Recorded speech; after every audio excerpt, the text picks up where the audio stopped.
अस्सलाम वालेकुम, यासीन आपके साथ हाजिर है मंडे मार्केट ओपनिंग प्रीव्यू के हवाले से। ये प्लेटफॉर्म जो कि www.yasinanalysis.com है और ये तमाम इस प्लेटफॉर्म पर आपको यूट्यूब चैनल भी मिलता है। इसमें जो भी तज्ज़िये और तबसरे होते हैं वो भी पेश किए जाते हैं और इसके अलावा कुछ उर्दू तहरीर मौजूद होती हैं और टेक्निकल एनालिसिस के हवाले से तमाम रिपोर्ट्स इसमें इंफॉर्मेशन अवेलेबल होती है ताकि आप अपने पोर्टफोलियो को बेहतर तौर पर मैनेज कर सकें, उसको हैंडल कर सकें। बहरहाल आज पाकिस्तान में इस वक्त बरोज इतवार का दिन है और वो ख़त्म होने वाला है और उसके बाद कुछ घंटों के बाद 12 दिसंबर बरोज पीर की डेट शुरू हो जाएगी और बड़ी इंपॉर्टेंट डेट है और ये हफ्ता वन ऑफ द बिजिएस्ट हफ्ता कहलाएगा और तकरीबन हर हफ्ते की इतवार को आपसे मुलाकात करने की कोशिश की जाती है और उसमें ख़ास तौर पे वो तमाम वाक़यात जो कि हफ्ता और इतवार को रोनुमा होते हैं वो आपके साथ शेयर किए जाते हैं। तो कल यानी पीर का दिन शुरू होगा और इस पीर के दिन में बहुत सारे जो मामलात हैं वो रोनुमा होने वाले हैं और ख़ास तौर पे पीर की जो बाज़ारें होती हैं उसका जो थोड़ा सा तज्जिया और तबसरा कर लिया जाता है। वो दो बड़ी मार्केटें जो कि बरोज़ इतवार को चलती रहती हैं जो कि इसराइल की मार्केट कहलाती है TA-35 और इसके साथ साथ सऊदी अरेबिया की मार्केट है जिसको तदावुल ऑयल शेयर्स कहा जाता है। उससे हमें अंदाजा मिल जाता है कि बरोज मंडे को जो ग्लोबेक्स मार्केट या अमेरिका और यूरोप की स्टॉक मार्केटें खुलेंगी वो क्या मनफी दर्जात पर होंगी या मुस्बत दर्जात पर खुलेंगी। तो बहरहाल हमारे पास जो इतलात हैं, जो इंफॉर्मेशन है कि तदावुल ऑल शेयर और TA-35 दोनों मार्केटें नेगेटिव टेरिटरी में आज बंद हुई हैं, मनफी दर्जात में बंद हुई हैं। तो हम ये कह सकते हैं कि कल सुबह के वक्त जो मार्केटें खुलेंगी उनमें मनफी रुझान पाया जा सकता है, लेकिन बहुत ज्यादा मनफी रुझान पाता हुआ हमें दिखाई नहीं देता। उसकी वजह यह है कि ये जो हफ्ता हमारे सामने कल से शुरू होगा यानी 12, 13, 14, 15 और 16 तारीख तक ये हफ्ता रहेगा।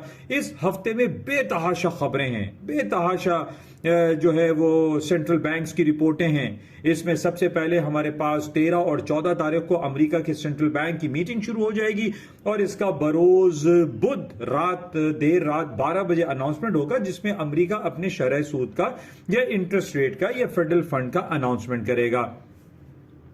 इसके वेरी नेक्स्ट डे यानी जुमेरात के दिन बरतानिया अपने शरह सूद अपने इंटरेस्ट रेट का अनाउंसमेंट करने जा रहा है और इसी तरीके से जुमेरात के दिन ही हमारे पास यूरोपियन सेंट्रल बैंक की मीटिंग के रिजल्ट्स आएंगे और वो भी अपने इंटरेस्ट रेट में बढ़ाने का इरादा रखते हैं।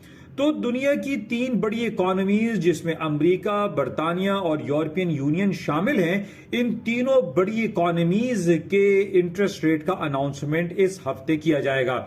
तो ये कहना कि जनाब इस हफ्ते भरपूर अंदाज में मार्केटें चलेंगी, चाहे वो सोना हो, चांदी हो, पेट्रोल यानी क्रूड ऑयल हो, ब्रेंट ऑयल हो, करेंसी मार्केट हो यानी कमोडिटी मार्केट भी हो सकती है।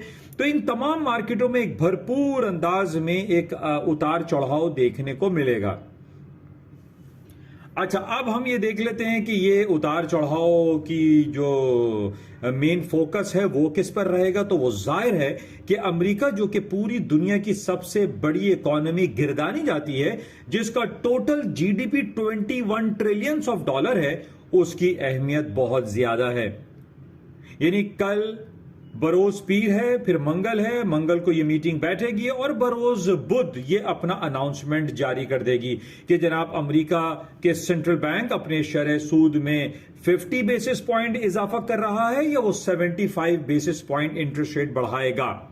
तो बहरहाल इस हवाले से बहुत सारी चहमगोइयां हो रही हैं कि अमेरिका जो कि पिछले दिनों हमने देखा कि उसके शरह सूद महज 0% पे था, वो बढ़ते बढ़ते आज 4% पे खड़ा हुआ है।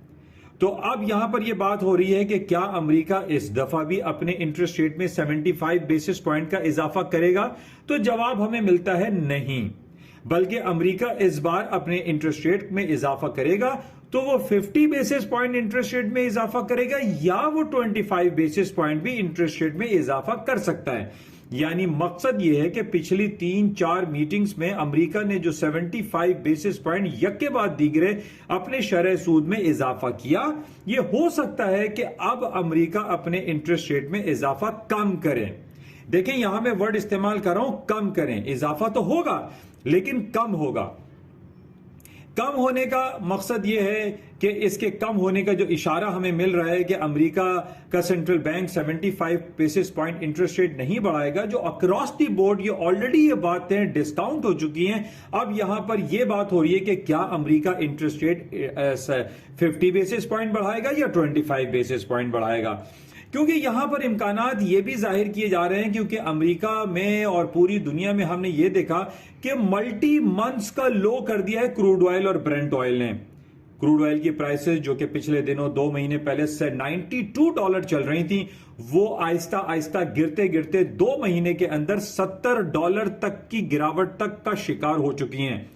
तो यह कहा जाए कि अमेरिका हो सकता है कि भाई इंटरेस्ट रेट में इजाफा सिर्फ 25 पैसे करे या 25 बेसिस पॉइंट करे, इसको खारिज इम्कान नहीं छोड़ा जा सकता। तो इस बेसिस पे हम ये कह सकते हैं कि स्टॉक मार्केटों में तेजी बरकरार रहेगी, क्योंकि इंटरेस्ट रेट तो बढ़ाया जाएगा लेकिन कम बढ़ाया जाएगा। सोने की कीमतों में भी इजाफा मुमकिन है, क्यों? क्योंकि इंटरेस्ट रेट तो बढ़ाया जाएगा लेकिन कम बढ़ाया जाएगा।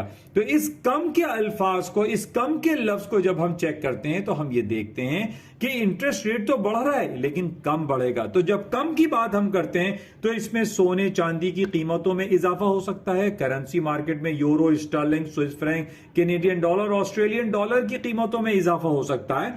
और इसी तरीके से हम ये भी कह सकते हैं कि स्टॉक मार्केटों में भी इजाफा मुमकिन रहेगा, क्योंकि शरह सूद तो बढ़ेगा लेकिन कम बढ़ेगा। तो इस वजह से जो कम का वर्ड है, इस बेसिस पर डॉलर की कीमतों में कमी और तमाम दूसरी कमोडिटीज में, सोने चांदी में, करेंसीज में, स्टॉक्स में तेजी के इम्कानात मौजूद रहेंगे। तो बहरहाल ये एक तज्जिया और तबसरा है, इसमें कुछ मुबालगा आराई भी हो सकती है, गलत भी हो सकता है। बहरहाल इसको आप अपने तौर पे भी चेक कर सकते हैं। ये मेरा तज्जिया है, ये मेरा तबसरा है, और बहरहाल इससे एग्री होना जरूरी नहीं। लेकिन ये पॉइंट्स हैं जो कि मैं आपसे जिक्र कर रहा हूं कि अमेरिका इस दफा जो स्पेकुलेशन है वो 4.5% इंटरेस्ट रेट में इजाफा करेगा। बहरहाल ये तो उसी वक्त को शाया किया जाएगा और उसके बाद आधे घंटे के बाद एक प्रेस कॉन्फ्रेंस भी होगी, और इस प्रेस कॉन्फ्रेंस के बाद भी बाजारों में काफी उतार चढ़ाव के इम्कानात मौजूद रहेंगे। तो बहरहाल इसके साथ ही हमारे सामने दूसरी बड़ी 2 इकोनॉमीज यानी बरतानिया, उसका भी इंटरेस्ट रेट है जो कि 3% पे उसका इंटरेस्ट रेट है, वो भी बढ़ाने का इरादा रखता है, और वो अपने इंटरेस्ट रेट में, अपने शरह सूद में 50 बेसिस पॉइंट बढ़ाने के बाद वो 3.5 अपने इंटरेस्ट रेट को ले जा सकता है। और इसी तरीके से यूरोपियन सेंट्रल बैंक का इंटरेस्ट रेट इस वक्त एग्जिस्टिंग जो है वो 2% है, और वो बढ़कर 2.5% हो सकता है। तो बहरहाल इन तीनों इकोनॉमीज को जब हम चेक करते हैं और इसका तज्जिया करते हैं, तो यानी अमेरिका, बरतानिया और यूरोपियन यूनियन की इकोनॉमीज में सबसे ज्यादा हैवी पलड़ा जो है वो अमेरिका का है। और अमेरिका के बारे में हमने जैसे बता दिया कि इंटरेस्ट रेट तो बढ़ाया जाएगा लेकिन कम बढ़ाया जाएगा। इस बेसिस पे सोने, चांदी, करेंसीज, स्टॉक्स में तेजी के इम्कानात मौजूद रहेंगे। तो बहरहाल ये तो हो गई बातें इस हफ्ते होने वाली 3 बड़ी अहम इंपॉर्टेंट मीटिंग्स, जिसके नताइज यानी बरोज बुध और बरोज जुमेरात को शाया कर दिए जाएंगे। अच्छा, इसके साथ ही अगर हम ये रिपोर्ट चेक करते हैं और जो टेक्निकलिटीज का जायजा लेते हैं, तो हम ये देखते हैं कि अब पिछले 2 महीने में जिस तरीके से क्रूड ऑयल की प्राइसेस डाउन हुई हैं और $92 से ये मार्केट हो गई है $70 तक। अच्छा, अब इसकी क्या वजूहात हैं, तेल की कीमतें क्यों गिर रही हैं, जो कि मैंने पहले भी आप तमाम लोगों की खिदमत में ये बात पेश की थी कि अमेरिका के साथ साथ इस दफा हम ये देख रहे हैं कि जो चाइना की मार्केट है, जिसने अपनी जीरो कोविड पॉलिसी को मेंटेन रखा हुआ है कई महीनों से, और वहां पर लोग बहुत परेशान हैं। यानी चाइना में लॉकडाउन और शटडाउन की सोबतें मुस्तकिल लोग बर्दाश्त कर रहे हैं, और सिर्फ ये खबरें आती हैं कि जनाब चाइना में कोविड पॉलिसी की रिलैक्सेशन हो रही है। पहले 10 दिन और 15 दिन का जो क्वारंटाइन पीरियड था उसको घटा के 3 दिन, 4 दिन या 6 दिन कर दिया गया है। मकसद ये है कहने का कि चाइना में आज की तारीख में भी क्वारंटाइन मौजूद है, आज की तारीख में भी कोविड मौजूद है, जिसकी वजह से हम देख रहे हैं कि वहां पे ट्रैवलिंग कम हो रही है, वहां पे लोग ट्रांसपोर्ट का इस्तेमाल कम कर रहे हैं, जिसकी वजह से चाइना में तेल की जो इन्वेंट्रीज है उसमें मुस्तकिल इजाफा होता चला जा रहा है। जाहिर है वहां पर जब गाड़ियां और ट्रैवल कि जो आपके जहाज हैं जब वो नहीं चलेंगे तो पेट्रोल का ज़ाहिर है इस्तेमाल कम हो जाएगा, और जब इस्तेमाल कम होगा तो कीमतें भी कम हो जाएंगी क्योंकि इन्वेंट्रीज में इजाफा हो रहा है। काफी अरसे से हम इस उम्मीदों पे लगे हुए हैं कि जनाब चाइना खुल जाएगा और चाइना के खुलने के बाद तेल की कीमतों में इजाफा होगा, लेकिन ऐसा नहीं हो पा रहा है। तो बहरहाल इस मामलात को भी हमें मद्देनजर रखना है कि चाइना में ओपनिंग कब होगी कि तेल की कीमतें दोबारा ऊपरी सतहों पर जाएं। लेकिन इस तेल के हवाले से हमारे पास पिछले दिनों जो खबर थी, जो कि मैंने आपसे पहले भी शेयर की थी, कि जनाब ओपेक और ओपेक प्लस, यानी ओपेक प्लस में हम दो दुनिया की बड़ी इकोनॉमीज को जानते हैं, जिसमें सर फहरिस्त सऊदी अरेबिया और दूसरे नंबर पे रूस आता है। अच्छा, अब सऊदी अरेबिया चूंकि अमेरिका का एक बहुत बड़ा अलाय है, बहुत बड़ा दोस्त है, सऊदी अरब को मना किया गया अमेरिका की जानिब से कि वो प्रोडक्शन में कटौती ना करे। लेकिन अक्टूबर में और दिसंबर के माह में जो ओपेक की मीटिंग हुई उसमें सऊदी अरब ने अमेरिका की एक ना सुनी और उसने प्रोडक्शन में कमी वाक़ई कर दी और 2 मिलियन बैरल के हिसाब से रूस और सऊदी अरेबिया ने प्रोडक्शन की कमी कर दी। वो प्रोडक्शन की कमी इस वजह से की गई ताकि तेल की कीमतें ऊपर की तरफ जा सकें और इनके रेवेन्यू जनरेशन में इजाफा हो सके। लेकिन अब हम ये देख रहे हैं कि अमेरिका, जो कि मैंने शुरू में आपसे कहा कि अमेरिका दुनिया की one of the biggest economy consider की जाती है, जिसका total GDP 21 trillion of dollar है, जबकि रूस का जो जीडीपी है वो 1.5 ट्रिलियन डॉलर है और इसी तरीके से लगभग सऊदी अरब का जो जीडीपी है वो 1 ट्रिलियन डॉलर से कम तस्वुर किया जाता है। तो अब हम ये देख रहे हैं कि कहां 21 ट्रिलियन डॉलर का अमेरिका, एक देव हेकल, पूरा मुल्क, पूरी दुनिया को हिला देने वाला, वो सऊदी अरब को और रूस को पनिश करना चाहता है और वो अपने स्ट्रेटेजिक रिजर्व्स को मार्केट में फेंकता चला जा रहा है, जिसकी वजह से तेल की फरावानी पूरी मार्केट में मौजूद है और तेल की कीमतों में मुसलसल कमी वाकई होती चली जा रही है। जबकि इन्वेंट्रीज में तो इजाफा हो रहा है। इन्वेंट्रीज में इजाफे होने की वजह यही है कि जनाब एक तो अमेरिका खुद पैदावारी सलाहियत अपनी इजाफा कर रहा है और इसके साथ ही साथ हम ये देख रहे हैं कि चाइना में कोविड जीरो पॉलिसी की वजह से तेल की कीमतें मुस्तकिल गिरावट का शिकार हैं।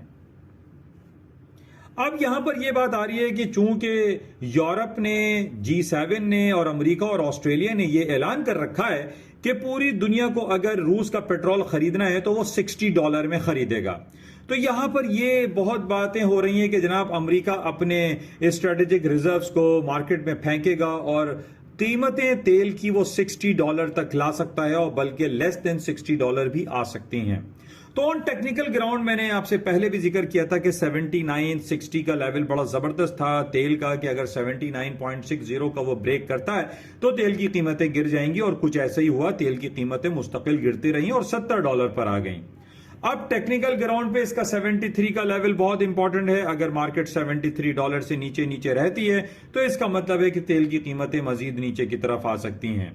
बहरहाल हमें नजर रखनी पड़ेगी कि चाइना के जीरो कोविड पॉलिसी के हवाले से क्या बयानात आते हैं और मार्केट में क्या कुछ हो रहा है। और इसके साथ हमें यह भी देखना है कि रूस और यूक्रेन में जो जंगी कैफियत है उसकी शिद्दत आमेजी कहां तक पहुंच रही है। अगर हम ये देखते हैं कि रूस और यूक्रेन जो कि आपस में गुत्थम गुत्था हैं और आपस में एक दूसरे को मारने में तुले हुए हैं, जिस बेसिस पे तेल की कीमतें कम हो सकती हैं, तेल की कीमतों में मजीद इजाफा हो सकता है। दूसरी तरफ हमारे सामने ये भी पहलू सामने है कि दिसंबर का महीना चल रहा है, इसके बाद जनवरी और फरवरी का महीना आएगा जो कि पूरी दुनिया में एक शदीद सर्द लहरें चलती हैं और इसमें पेट्रोल का या एनर्जी सेक्टर की जो डिमांड है उसके अंदर बहुत ज्यादा इजाफा होता है। तो बहरहाल सारी चीजों को हमें मद्देनजर रखते हुए देखना पड़ेगा कि तेल की कीमतों में क्या कुछ होने जा रहा है। बहरहाल ये हफ्ता हमारे लिए बड़ा इंपॉर्टेंट रहेगा और हमें देखना है कि ये जो 3 सेंट्रल बैंक्स हैं इनके जो इंटरेस्ट रेट का अनाउंसमेंट है ये क्या होता है, कब होता है और इसके असरात पूरे बाजारों में क्या पड़ेंगे। लेकिन जो आखिरी और जो मुख्तसर तरीन बात है वो यही है कि अमेरिका अपने इंटरेस्ट रेट में इजाफा कर रहा है लेकिन वो इजाफा कम करेगा। तो बहरहाल इसको हम मजीद चेक में रखते हैं। और ये भी मैं आपको बताता चलूं कि जनाब इस कम के वर्ड की वजह से तमाम करेंसी सोने चांदी में इजाफे के इम्कानात मौजूद रहेंगे। इवन कि अमेरिका की स्टॉक मार्केटों में भी तेजी बरकरार रहेगी।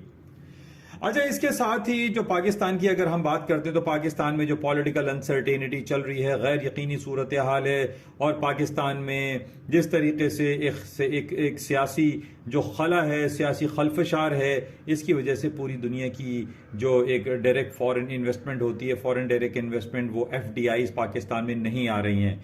तो हमारा पूरे पाकिस्तान से और हमारे हाई अप से ये इल्तिजा है कि पाकिस्तान में जल्द अज जल्द इलेक्शन मुनक्किद करा दिए जाएं, ताकि ये जो एक खला है, एक इबाम है, एक टेंशन है, पूरी दुनिया पाकिस्तान को देख रही है, वो परेशानियां ख़त्म हो सकें।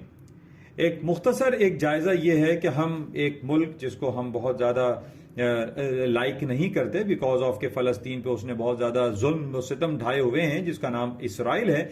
पिछले 4 साल में इसराइल ने 5 जनरल इलेक्शन मुनक्किद कराए। तो वाई नॉट इन पाकिस्तान? तो पाकिस्तान में जनरल इलेक्शन क्यों नहीं हो सकते?